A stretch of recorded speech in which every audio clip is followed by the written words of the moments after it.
امام الانبیاء نے فرمایا من جلس الی قینۃ یسمع منها صب فی اذنہ العنق یوم القیامہ. امام الانبیاء فرماتے ہیں جس نے کسی گانے والی کا گانا سنا، اس کے اڈے پہ جا کے سنا یا اسے اپنے گھر منگوا کے سنا، اس کی سی ڈی چلا کے سنا یا اس کی آڈیو چلا کے سنا یا ویڈیو چلا کے سنا، تمہارے میرے نبی فرما رہے ہیں جس نے گانے سنے، جن کانوں سے سنے، قیامت کے دن جہنم کی آگ میں سیسا پگھلا کر اس کے دونوں کان بھر دیے جائیں گے. چند منٹوں کی لذت کے لیے، چند گھنٹوں کی لذت کے لیے آپ سوچیں کہ ہم کتنے بڑے عذاب کے لیے اپنے آپ کو تیار کر رہے ہیں.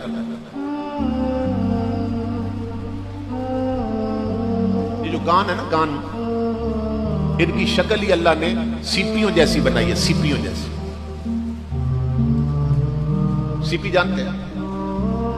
یہ سمندر میں ہوتی ہے، آج کل شو پیس کے طور پر لوگ گھروں میں بھی رکھتے ہیں. تو سیپی کی جو شکل ہے نا بالکل کانوں جیسی ہوتی ہے.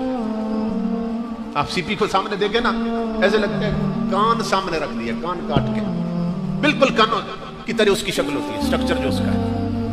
تو سیپی میں کیا بنتا ہے؟ سمندر کی تہہ سے نا سیپیاں نکالی جاتی ہیں، شکل کان جیسی ہوتی ہے، اور ان سیپیوں میں موتی بنتے ہیں. تو جس کے اندر موتی بنتے ہیں نا، اللہ نے اس کی شکل ہی کانوں جیسی بنائی تاکہ لوگوں کو پتہ چل جائے یہ کان ہم نے فضول نہیں بنائے سیپیوں جیسے. جس طرح رحمت کے قطرے، بارش کے قطرے سیپیوں میں اترتے ہیں تو موتی بنتے ہیں، اسی طرح قرآن اور مصطفیٰ کا کلام جب مومن کے کانوں کی سیپی میں اترتا ہے تو موتی بنتے ہیں.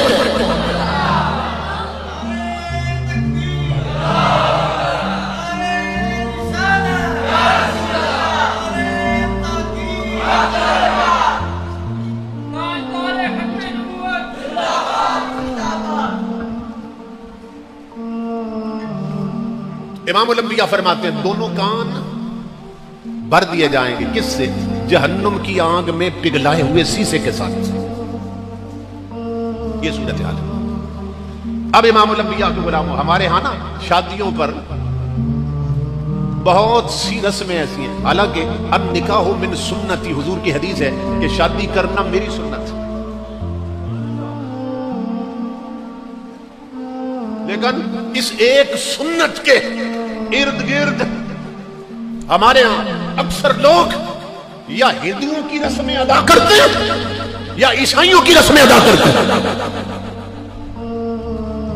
نکاح کرنا، شادی کرنا کملی والے کی سنت ہے. یہ تیل مہندی کس کی سنت؟ یہ ہندوؤں کا طریقہ ہے. یہ جتی چھپائی کس کی سنت ہے؟ یہ ہندوؤں کا طریقہ ہے. یہ جب دولہا آتا ہے نا برات لے کر، جس گھر میں اس کی شادی ہے، تو جوان لڑکیاں بن سنور کر اس کو چٹکیاں لگاتی ہیں، اس کے ساتھ مذاق کرتی، ہنستی. جن کا اس کے سامنے آنا بھی حرام، وہ چٹکیاں لگا رہی ہیں. یہ غیر محرم عورتوں کا غیر محرم کو چٹکیاں لگانا، یہ کس کی سنت؟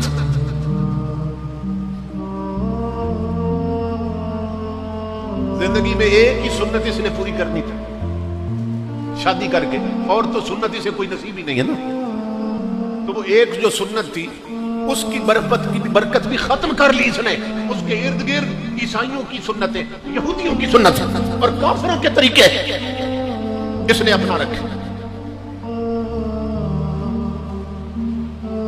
اب یہاں تو 4 دن کی زندگی کر لیں جو کرنا، لیکن یہ ہے کہ جب موت کی ٹک ٹکی پہ چڑھیں گے نا تو موت کا ایک جھٹکا ہی سارے قرضے اتار دے گا. یہاں تو اللہ رسول کی نافرمانی ہو رہی ہے. اور پھر اس دور میں سب سے بڑا ظلم یہ ہو رہا ہے کہ پھر ویڈیو بنتی ہے، ویڈیو فوٹو بنتے ہیں، اور جس دن شادی کی تاریخ طے ہوتی ہے اسی دن جا کے نا ویڈیو والے جو ہیں انہیں بیانہ دے دیا جاتا ہے اور بک کر لیا جاتا ہے کہ فلاں تاریخ کو ہمارے گھر میں شادی ہے، تم نے کیمرہ لے کے پہنچ جانا ہے. اور کرنا کیا ہے؟ ہماری برادری اور گھر کی بہو بیٹیاں بنی سنوری ہوں گی، تم نے سب کی فوٹو بنانی ہے. کیا مسلمان کی غیرت اتنی مر گئی کیا سینے میں حمیت اور شرم و حیا اتنا مر چکا ہے کہ غیر محرم لونڈوں سے اپنی بیٹیوں کی تصویریں بنوا رہا ہے؟ اور پھر یہ سب سے زیادہ ویڈیو فوٹوز کے بنتے ہیں جو سب سے زیادہ سجی اور سوری ہوتی ہے. بے غیرتی کی انتہا ہو چکی. آپ تصور کریں. اچھا جب آپ نے بیٹے کے لیے رشتہ مانگا تھا ان کے گھر جا کے جن کی بیٹی لائیں آپ بیاہ کے, تو کیا کہہ کے مانگا تھا؟ ہر کوئی یہی کہتا ہے نا, آپ کی بیٹی کو ہم اپنی بیٹی بنانا چاہتے ہیں. تو آڈی دی اسی اپنی دی بنانے واسطے آئے. تو وہ ان لفظوں پہ قربان ہو جاتا ہے. وہ کہتا ہے جس طرح میرے دل کا ٹکڑا ہے, میری عزت ہے, میری بیٹی ہے, تو یہ بھی اپنی بیٹی بنانے آئے. تو وہ ہاں کر دیتا ہے اور اپنے جگر کا ٹکڑا ان کے حوالے کر دیتا ہے کہ اس گھر میں دی ہے تو اس گھر میں بھی دی ہوگی.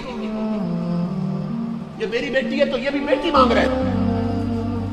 لیکن جسے ہم نے دی کہہ کے مانگا تھا اور جب وہ بن سمر کر دلہن بن کر ہمارے گھر پہنچی, ہماری عزت ہے, تو غیر محرم لونڈے بلا لیے جو کیمرے لگا کر کوئی اس کے ہونٹوں کی تصویر بنا رہا, کوئی اس کے کانوں کے کانٹے دکھا رہا, مگر اسے نہیں معلوم کہ صرف کانوں کے کانٹے نہیں آتے کیمرے میں, اس کے رخسار اور گالیں بھی آتی ہیں.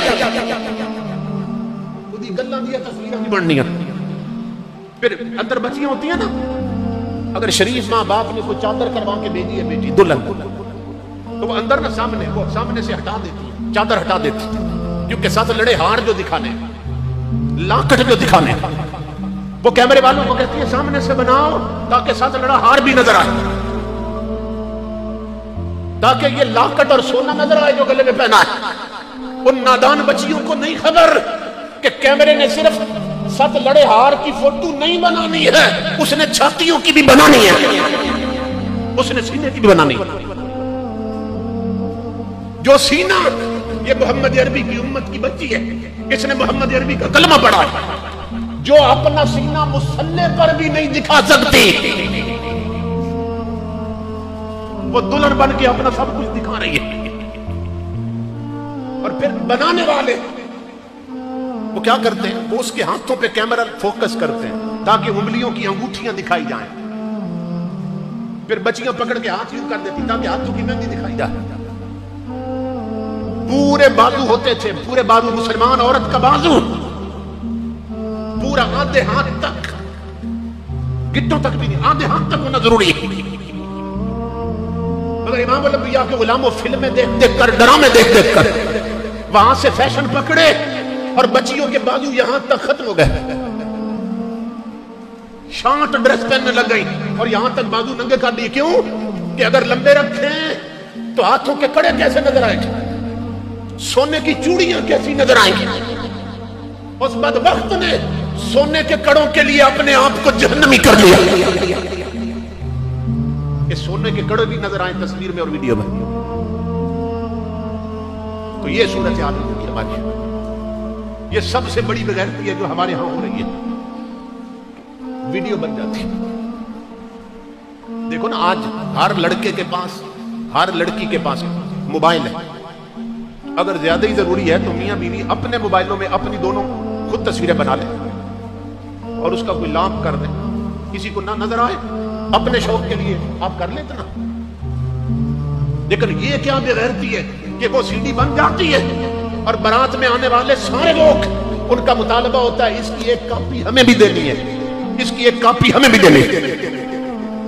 500 باراتی آئے تو 500 سیڑھیاں بن گئی, 500 گھروں میں پہنچ گئی اور ساری دنیا دیکھنے کے لیے بیٹھ گئی. امام الانبیاء کے غلاموں کبھی کیمرہ فارورڈ کیا, کبھی سٹاپ کیا, کبھی ریورس کی. جو منظر اچھا لگا وہاں روک دی یا ریورس کر کے دیکھتے رہے. کسی کو خبر ہی نہ ہوئی کہ ایک گھر کی عزت کتنے گھروں میں نیلام ہو گئی.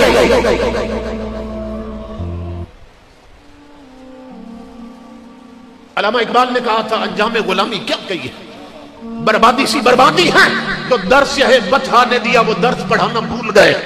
عبرت کا مرقع یہ پستی اور قابل حیرت یہ مستی, اوروں کو جگانا یاد رہا خود ہوش میں آنا بھول گئے.